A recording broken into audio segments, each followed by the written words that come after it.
Bonsoir tout le monde. Alors c'est un plaisir pour moi d'être avec vous ce soir. On a un thème formidable en ce moment, c'est la fidélité de Dieu. Et ce soir, on va voir que dans la fidélité de Dieu, Dieu a des promesses et Dieu accomplit toujours ses promesses. Il y a des promesses qui sont bibliques, il y a des promesses qui sont pour toi, personnelles. Et on a vu ça avec Chanel il n'y a pas longtemps dans une vidéo qu'elle a faite sur les promesses. Je vous mets le lien en description. Je vous invite à aller la voir, c'est vraiment formidable. Et voilà, Dieu a des promesses personnelles pour chacun d'entre nous. Mais il y a des clés pour pouvoir rentrer dans ces promesses. Et ce soir, on va parler de l'accomplissement des promesses de Dieu. Et on va aussi, à la fin de cette vidéo, avoir un temps où on va proclamer des paroles de vie pour les différents corps de métier en France. On sort du confinement, il y a des entreprises qui ont souffert, il y a des gens qui travaillent d'arrache-pied depuis le début de cette crise du Covid. Et voilà, on va vraiment proclamer des paroles de vie sur les différents corps de métier. Alors Seigneur, je commence en priant, Seigneur, que tu touches nos cœurs, Père, et qu'on puisse s'en remettre totalement à toi. Merci, Père, pour les promesses que tu as dans nos vies. Merci, Seigneur, parce que, on peut compter sur toi. Et on peut avoir foi, on peut avoir confiance en tes promesses. On peut avoir confiance en ta parole. Seigneur, je te prie que chacun d'entre nous, chacun qui regarde cette vidéo, on puisse devenir acteur dans l'accomplissement de tes promesses. Amen. Alors, on va commencer tout de suite avec la plus grande des promesses. Ouais, la plus grande des promesses, toute la Bible parle de cette promesse. On la retrouve précisément dans Jean 3, 16, un verset que tout le monde connaît, et si vous ne le connaissez pas, écoutez-le bien parce qu'il peut changer votre vie. Car Dieu a tant aimé le monde qu'il a donné son Fils unique, afin que quiconque croit ne périsse pas, mais qu'il ait la vie éternelle. Cette promesse, c'est la promesse de la vie éternelle, c'est la promesse du salut. Et je ne pourrais pas commencer une vidéo sur les promesses de Dieu sans parler de celle-là. C'est la promesse à laquelle on s'accroche, et je dirais même que Dieu nous a révélé cette promesse et il nous a révélé l'accomplissement de cette promesse. À tel point qu'aujourd'hui, on a la ferme assurance du salut. On a la ferme assurance que, après notre mort, on ira au ciel avec lui et on passera des temps formidables et agréables. C'est une promesse de Dieu et cette promesse-là, je la saisis pour ma vie. Alors, quand on parle des promesses aussi, on a aussi pas mal de promesses. J'entends beaucoup de gens parler des promesses des conjoints, des maris, des femmes, etc. Et je vais vous raconter un petit témoignage là-dessus. Comme tous les jeunes garçons, j'attendais de rencontrer mon épouse, avec patience, on va dire. Et je priais énormément pour ça. Étant jeune chrétien, je priais beaucoup pour que Dieu puisse me montrer celle qui deviendra ma femme. À l'époque, je fréquentais régulièrement des jeunes filles et Dieu m'a répondu, Dieu m'a parlé de mon épouse avant même que je la rencontre. Avant même que je la rencontre, Dieu m'a parlé en ces termes. Il m'a dit, je veux que tu sois fidèle à ta femme. Et c'était pas fidèle dans le futur, mais Dieu voulait que je sois fidèle dès maintenant. Et en fait, Dieu me demandait de quitter le péché que j'avais avec les autres jeunes filles, pour que je sois consacré pleinement. Alors c'est ce que j'ai immédiatement fait, j'ai coupé court à toutes les relations à l'époque, qui étaient des relations plus ou moins malsaines, et le temps que j'ai gagné en fait en faisant ça, je l'ai consacré à Dieu dans la prière, aussi en priant clairement pour que Dieu me montre celle qu'il réservait pour moi, et que Dieu me donne encore des indices aussi. Et un deuxième indice que Dieu m'a donné, il m'a dit clairement, ta femme sera la fille d'un pasteur. Alors cette parole-là, je l'ai complètement refoulée à l'époque. J'avais une mauvaise opinion des enfants des pasteurs. Et quand Dieu m'a dit ça, j'ai mis cette parole de côté. Je ne voulais pas l'entendre. J'avais pas envie qu'elle soit pour ma vie. J'ai plutôt dit que c'était le fruit de mon imagination. Et pourtant, quelques années plus tard, je rencontre mon épouse.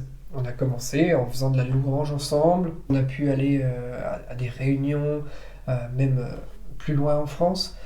Et en fait, on a continué en se consacrant à Dieu. Et c'est 15 jours après qu'on soit fiancés, que Dieu m'a rappelé cette promesse qu'il m'avait dit. Effectivement, mon épouse était la fille d'un pasteur et la promesse que Dieu m'a dit s'est accomplie. Même si moi je ne le voulais pas, mais j'acceptais que la volonté de Dieu soit faite. Quelques pistes. Ce soir, je voudrais vous donner peut-être quelques pistes pour rentrer dans l'accomplissement des promesses. Dieu n'est pas un Dieu menteur. Il n'est pas un Dieu qui raconte des histoires, il n'est pas un Dieu qui nous donne du rêve pour rien, mais il est le Dieu qui donne des promesses et qui veut les accomplir. Mais, bien souvent, c'est aussi à nous d'être acteurs, de devenir acteurs dans l'accomplissement de ces promesses. Et je pense vraiment qu'on a notre rôle à jouer. Et il faut qu'on saisisse quelques clés pour pouvoir jouer ce rôle. Les promesses de Dieu viennent dans le temps que Dieu a choisi pour l'accomplissement de ses promesses. On retrouve l'histoire d'Abraham dans le chapitre 15 de la Genèse, où finalement Abraham obtient une promesse de Dieu. On va le lire tout de suite. Après ces événements, la parole de l'Éternel fut adressée à Abraham dans une vision en ces termes. « Sois sans crainte, Abraham, je suis moi-même ton bouclier, et ta récompense sera très grande. » Abraham répondit, « Seigneur Éternel, que me donneras-tu ? Je m'en vais sans enfant, et l'héritier de ma maison, c'est Éliézer de Damas. » Il ajouta, « Tu ne m'as pas donné de descendance, et celui qui est né dans ma maison sera mon héritier. » Mais l'Éternel lui adressa la parole et dit, « Ce n'est pas lui qui sera ton héritier, mais bien celui qui sortira de tes entrailles qui sera ton héritier. » Il le mena dehors et dit, « Contemple donc le ciel et compte les étoiles, si tu peux les compter. » Il ajouta, « Telle sera ta descendance. » Abraham crut en l'Éternel qui le lui compta comme justice. Alors on voit clairement que Dieu fait une promesse à Abraham, la promesse d'une descendance. Abraham et sa femme n'arrivaient pas à avoir d'enfants, et pourtant Dieu va lui promettre une descendance aussi nombreuse que les étoiles.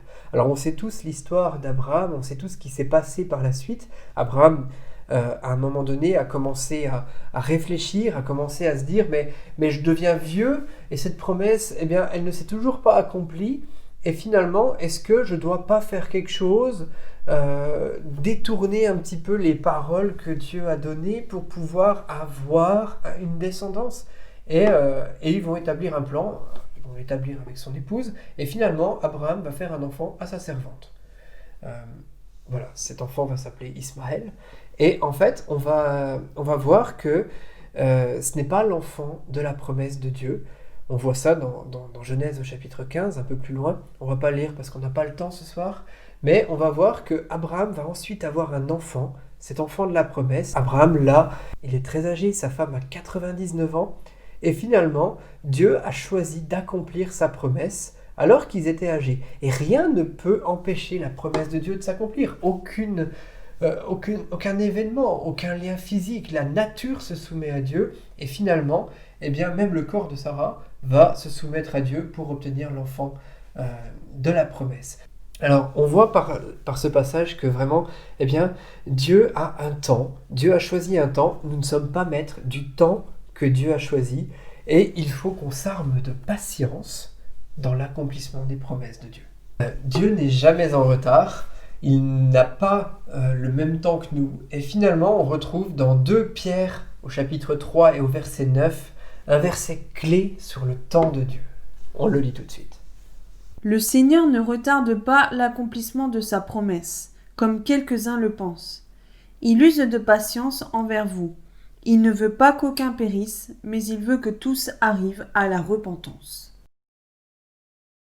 Prépare-toi à l'accomplissement des promesses de Dieu. Alors c'est un point essentiel, et finalement, c'est ce que je vous disais dans mon témoignage, je ne suis pas resté passif. Quand Dieu m'a promis une épouse, j'ai saisi cette promesse dans la parole, mais j'ai décidé de ne pas rester passif, j'ai décidé d'être en action, et en action dans la prière. Alors on a une formidable vidéo d'Antonia sur la prière, je vous mets le lien en description, n'hésitez pas à aller la voir, je pense que ça peut vous aider. Il y a beaucoup de gens qui ne savent pas pourquoi prier, mais finalement, quand on regarde toute notre volonté, tout ce qu'on aimerait accomplir aussi, eh bien on a énormément de sujets de prière.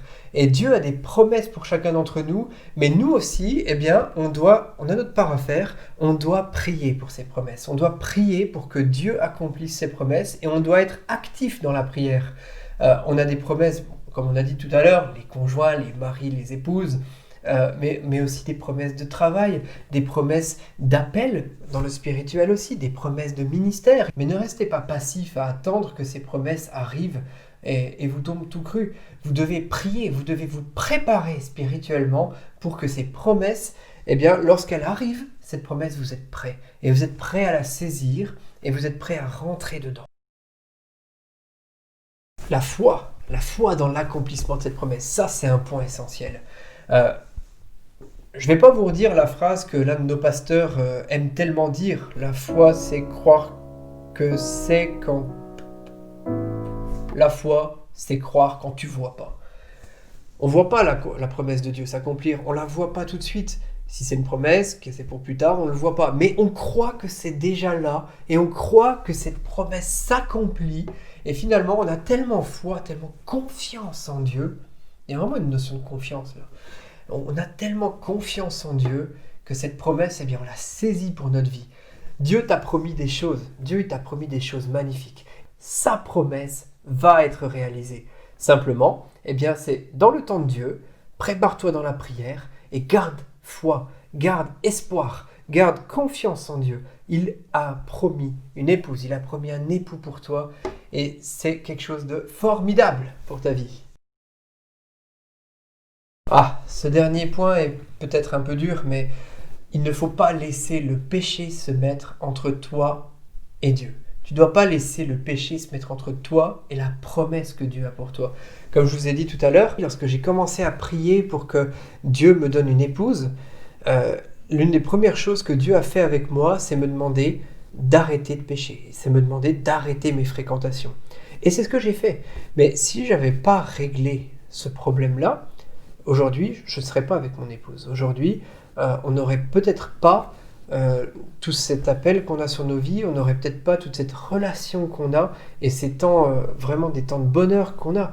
Le péché va toujours se mettre entre toi et Dieu. Il va toujours se mettre entre toi et la promesse que Dieu a pour toi. Et aujourd'hui, si tu as un appel, par exemple, dans l'évangélisation, si tu as un appel pour partager le message de la repentance, et moi je crois que tous les chrétiens ont cet appel.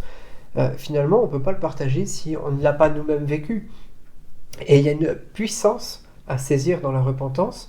Et si tu veux que les promesses de Dieu s'accomplissent, si tu veux voir ces promesses s'accomplir, eh bien, tu dois régler les problèmes de péché. Alors, c'est bien sûr sans jugement que je dis ça. Sache que aujourd'hui, les promesses qui sont dans la Bible, les promesses que Dieu a personnellement pour toi, eh bien, elles dépendent beaucoup plus de toi. Parce que Dieu, lui, il veut les accomplir. Maintenant, est-ce que toi, tu as envie que ces promesses s'accomplissent?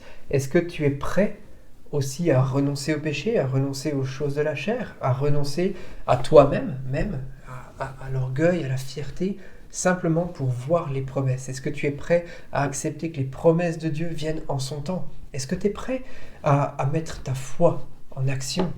Est-ce que tu es prêt à prier pour que ces promesses se réalisent?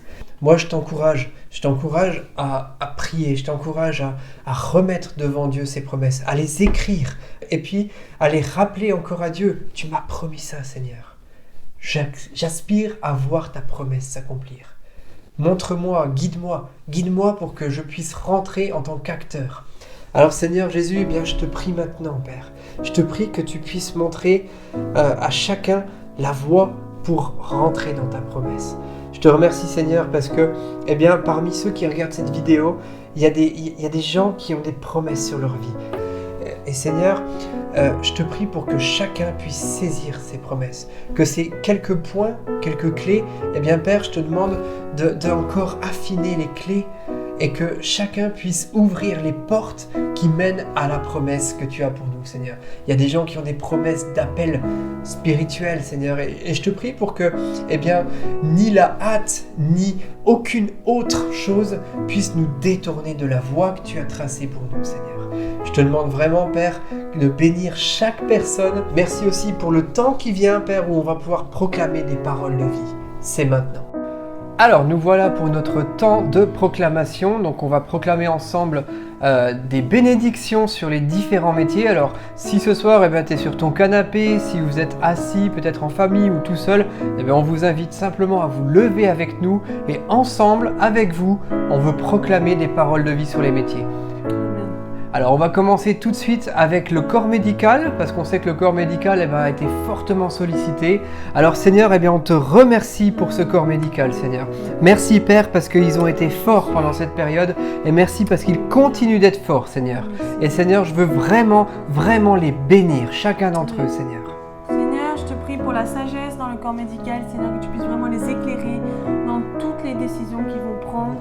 On proclame vraiment une sagesse particulière, une sagesse divine, Seigneur. Merci, Seigneur. Ouais, Seigneur, merci parce que plusieurs de tes enfants aussi sont dans le corps médical, Seigneur.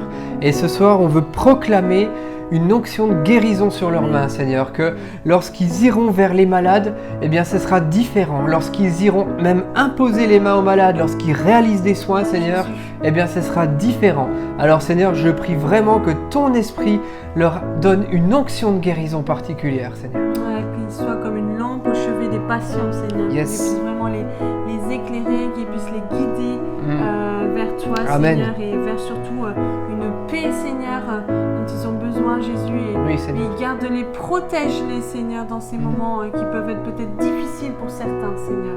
Ouais. Amen. Amen.